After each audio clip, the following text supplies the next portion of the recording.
Hello base அனைவருக்கும் எப்படி நிகழ்ந்தது பங்கர் பஸ்டர் அட்டாக்? இஸ்ரேல் ஈரானை வீழ்த்த வேண்டும் என்றால் அது அமெரிக்காவின் துணை இல்லாம ஒருபோதும் நடக்காது என்பது அனைவருக்குமே தெரியும். வீழ்த்துதல் என்பதை விட கட்டுக்குள் வைத்திருத்தல் என்கிற வார்த்தை பிரயோகம் இங்கு சரியா இருக்கும். வீழ்த்துவதா கட்டுக்குள் வைத்திருப்பதா?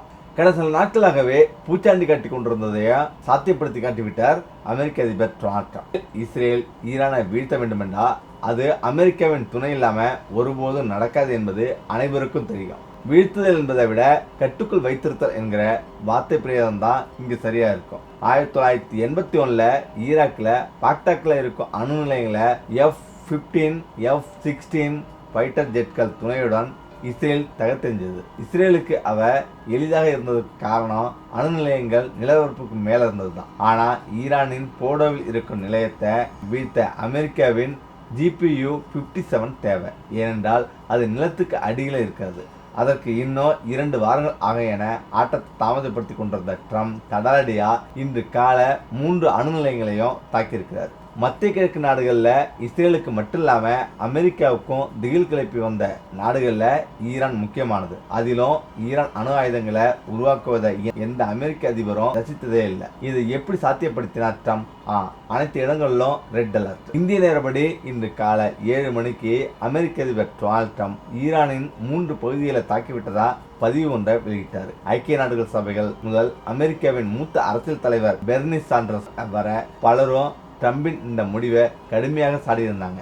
மத்திய கிழக்கு பகுதியில் கிட்டத்தட்ட 40,000 அமெரிக்க வீரர்கள் போர் முகாம்களில் இருக்கிறார்கள். ட்ரம்பின் இந்த தடாலடி முடிவால அந்த எல்லா இடங்களுக்கும் ரெட் அலர்ட் விடுக்கப்பட்டிருக்கிறது. அதே சமயம் மலை கீழே பாதுகாப்பாக இருக்கும் போடோ அணு நிலையத்தை தகர்க்க பங்கர் பஸ்டர் தேவைப்படும் என்கிற நிலையில அமெரிக்காவில் கூட அதை அவ்வளவு எளிதாக செய்ய முடியாதுங்கிற கருத்து நிலை வந்தது. மிகவும் பாதுகாப்பான இடங்களில் இருக்கும் ஆயுதங்களையும் நிலையங்களையும் தகர்க்கவல்ல திறன் பெற்றதுதான் பங்கர் பஸ்டர். இந்த குண்டுகள் தடிமனான எஃகு உரைகளால ஆனது. இதே அளவிலான மற்ற குண்டுகளை விட குறைவான வெடிமருந்துகளே பங்கர் பஸ்டர்ல இருக்கும். கனமான உரைகள் வெடிக்கும் முன் மணல், பாறை, காங்கிரீட் போன்றவற்றை துளைக்கும் போது வெடிமருந்து அப்படியே இருப்பதால தகர்க்க வேண்டிய இடத்தை நெருங்கும் வரை எந்தவித சேதாரமும் இல்லாம மொத்தமா முடித்து காட்டும் வல்லமை பெற்றதுதான் இந்த பங்கர் பஸ்டர். ஒன்றல்ல இரண்டல்ல பல 30,000 பவுண்டு பங்கர் பஸ்டர் குண்டுகளை போடோ பகுதியில் வீசியிருக்கிறது. அமெரிக்கா இந்த பயங்கர ஆயுதத்தை போர் சூழல்ல அமெரிக்கா பயன்படுத்தியது இதுவே முதல் முறை.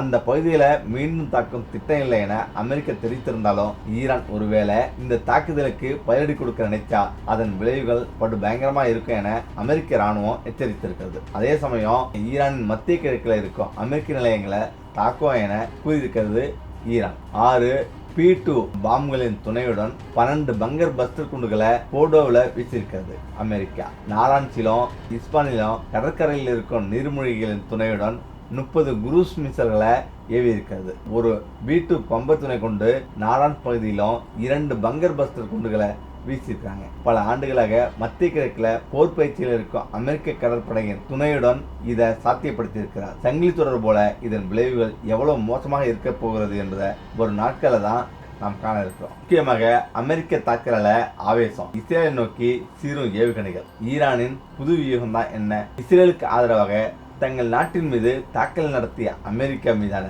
கடும் கோபத்தில் உள்ள ஈரான் பல்வேறு புதிய வியூகங்களை ஒத்துள்ளது. இதனிடையே தான் ஆவேசத்தின் உச்சமா இஸ்ரேல் நகரங்கள் மீது சக்தி வாய்ந்த ஏவுகணைகளை வீசி கடும் தாக்கல் நடத்தி வருகிறது ஈரான். அணு ஆயுத தயாரிப்புல தீவிரமாக உள்ளது என கூறி ஈரான் மீது இஸ்ரேல் தாக்கல் நடத்தியது. இதற்கு ஈரான் கடுமையான பதிலடி தந்து வந்ததால இரு நாடுகளுக்கு இடையே போர் தீவிரம் அடைந்தது. இந்த நிலையில் தான் ஈரான் நாட்டின் 3 முக்கிய அணுசக்தி தளங்களை அமெரிக்கா குண்டு வீசி அழித்தது. இந்த போரை அடுத்த கட்டத்துக்கு நகர்த்தியுள்ளது. ஆபரேஷன் மிட்நைட் ஹேமர் என்ற பெயர்ல ஈரானின் அணுசக்தி திட்டத்தை நாசமாக்கிவிட்டதாக அமெரிக்கா அறிவித்துள்ளது. ஈரானின் அணுசக்தி செறிவூட்டல் மையமான நடான்ஸ், இஸ்பஹான் மற்றும் பர்தோ ஆகிய இடங்களை குறிவச்சு தாக்கணும். இந்த ஒருங்கிணைப்பு தாக்குதல்ல B-2 குண்டு வீச்சு விமானங்கள் உட்பட 125க்கும் மேற்பட்ட போர் விமானங்கள் ஈடுபடுத்தப்பட்டது. பாறையிலேயே ஊடுருவி தாக்கும் 14 GPI 57 குண்டுகள் மற்றும் பெர்சியன் வளைகுடா மற்றும் அரபிக்கடல்ல இருந்த நீர்மூழ்கி கப்பலில் இருந்து வீசப்பட்ட 30 டுமஹாக் ஏவுகணைகள் மூலம் தாக்குதல் நடத்தப்பட்டது. இது போன்ற தாக்குதலை இதுவரை எந்த நாடும் நடத்தியதில்லை. வீட்டு குண்டுவீச்சு விமானங்கள் ரேடார்ல சிக்காம ஈரான் வானிலைக்குள்ள புகுந்து தாக்குதல் நடத்திவிட்டு திரும்பியது. நாங்கள் ஈரான் ராணுவ வீரர்களையோ பொதுமக்களையோ குறிவைக்கவில்லை. இந்த திட்டம் ஈரான் ஆட்சி மாற்றத்துக்கானது அல்ல. அமெரிக்காவின் தேசிய பாதுகாப்புக்கு ஏற்பட்ட அச்சுறுத்தலை முறியடித்துள்ளோம் என்று அமெரிக்க பாதுகாப்புத்துறை அமைச்சகம் தெரிவிச்சிருக்கு. அமெரிக்க அதிபர் டொனால்ட் ட்ரம்ப் வெள்ளை மாளிகையில் இருந்து நாட்டு மக்களுக்கு ஆற்றிய உரையில ஈரானின் முக்கிய அணுசக்தி செறிவூட்டல் மையங்களை முற்றிலுமாக அழிக்கப்பட்டுள்ளது.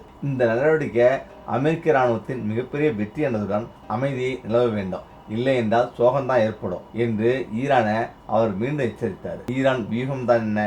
அமெரிக்க தாக்குதலால கோபம் அடைந்துள்ள ஈரான் பல்வேறு வியூகங்களை வகுத்து வருகிறது. அதன் ஒரு பகுதியா கச்சா எண்ணெய் ஏற்றுமதி வழித்தடத்துல முக்கிய அங்கம் வகிக்கும் ஹோர்முஸ் ஜலசந்தியை மூடப்போவதா ஈரான் மிரட்டல் விடுத்துள்ளது. இதனால கச்சா எண்ணெய் போக்குவரத்துல உலகளாவிய நெருக்கடியை ஏற்படுத்த திட்டமிட்டுள்ளது. இதனிடையே இஸ்ரேலுக்கு ஆதரவாக இந்த போர்ல களமிறங்கிய அமெரிக்கா கடுமையான விளைவுகளை சந்திக்க நேரிடும் என்று ஈரான் எச்சரிக்கை விடுத்துள்ளது. மேற்கு ஆசியாவில் உள்ள ஒவ்வொரு அமெரிக்க குடிமகனும் அல்லது ராணுவ வீரர்களும் இப்போது ஈரானின் இலக்காக மாறியுள்ளது என ஈரான் அரசு தொலைக்காட்சி தெரிவித்துள்ளது.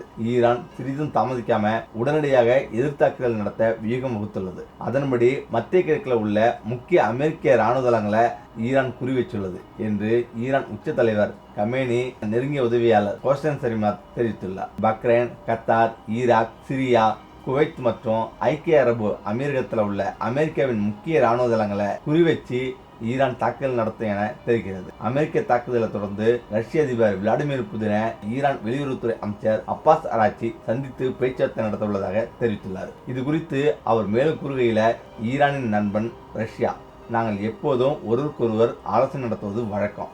ரஷ்ய அதிபருடன் தீவிர ஆலோசனை நடத்துவதற்காக அவரை சந்திக்க உள்ளேன் என்றார். அமெரிக்காவின் தாக்குதலை ரஷ்யா கடுமையாக விமர்சித்துள்ள நிலையில இஸ்ரேலுடனான போர்ல ரஷ்யாவின் உதவிய ஈரான் நாடு என தெரிகிறது. இஸ்ரேல் மீது சராமரியாக ஏவுகணை அமெரிக்காவின் நள்ளிரவு தாக்குதலால கடும் கோபமுற்ற ஈரான் கோராம்ஷர் 4 என்ற மிகப்பெரிய ஏவுகணைகள் மூலம் இஸ்ரேல் மீது கடும் தாக்குதல் நடத்தி வருவதாக தகவல் வெளியாகியுள்ளது. இந்த வகை ஏவுகணையில 1500 கிலோ வெடிபொருள் இருப்பதால இஸ்ரேலில் உள்ள கட்டிடங்கள் மிகப்பெரிய அளவில் சேதமடைந்து வருவதாக உறுதியான தகவல் கூறுகிறது. டெல்லவி நகரில் உள்ள வணிக வளாகம், வங்கி உட்பட பல கட்டிடங்கள் இந்த தாக்குதலில் கடும் சேதம் அடைந்தன. இதுல பலரும் காயமடைந்துள்ளதாகவும் மீட்பு பணிகள் தீவிரமாக நடந்து வருவதாகவும் தகவல் கூறுகிறது. இஸ்ரேலின் பல்வேறு நகரங்களை நோக்கி ஈரான் ஏவுகணைகள் அணிவகுத்து சீறி வருவதால இஸ்ரேல் மக்கள் அச்சத்தில் பாதுகாப்பான இடங்களில் பதுங்கி வருவதா தகவல் தெரிவிக்கின்றன. உலகிலேயே முதல் முறை பங்கர் பஸ்டர் அரக்கனை போர்ல இறக்கிய அமெரிக்கா ஏன் ஆபத்தானது?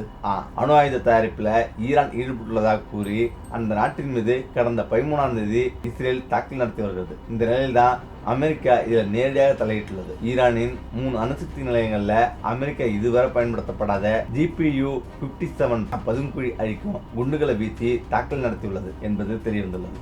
இஸ்ரேல் மற்றும் ஈரான் தாக்குதல் நடைபெற்ற ஒரு நிலையில அமெரிக்கா இஸ்ரேலுடன் கைகோத்து ஈரானின் 3 முக்கிய அணு உலைகளை குறிவச்சு தாக்குதல் நடத்தியுள்ளது. குறிப்பாக ஈரானுக்கு எதிராக நேரடி தாக்குதலில் களமிறங்கியுள்ள அமெரிக்கா முதல் முறையாக பங்கர் பஸ்டர் எனப்படும் GPU 57 குண்டுகளை பயன்படுத்தியுள்ளது. அதென்ன பங்கர் பஸ்டர் குண்டு? இது எந்த அளவுக்கு அழிவை ஏற்படுத்தும் திறன் கொண்டது என்பது குறித்து விரிவாக பார்க்கலாம். GPU 57 எனப்படும் உலகின் மிகப்பெரிய அணு ஆயுதம் அல்லாத பங்கர் பஸ்டர் வெடிகுண்டு அமெரிக்காவோட மட்டுமே உள்ளது. இது ஆழமாக புதைக்கப்பட்ட மற்றும் உறுதியாக கட்டப்பட்ட பதுங்குழிகள் மற்றும் சுரங்கப்பாதைகளை தாங்கும் திறன் கொண்ட ஆயுதமாக பார்க்கப்படுகிறது.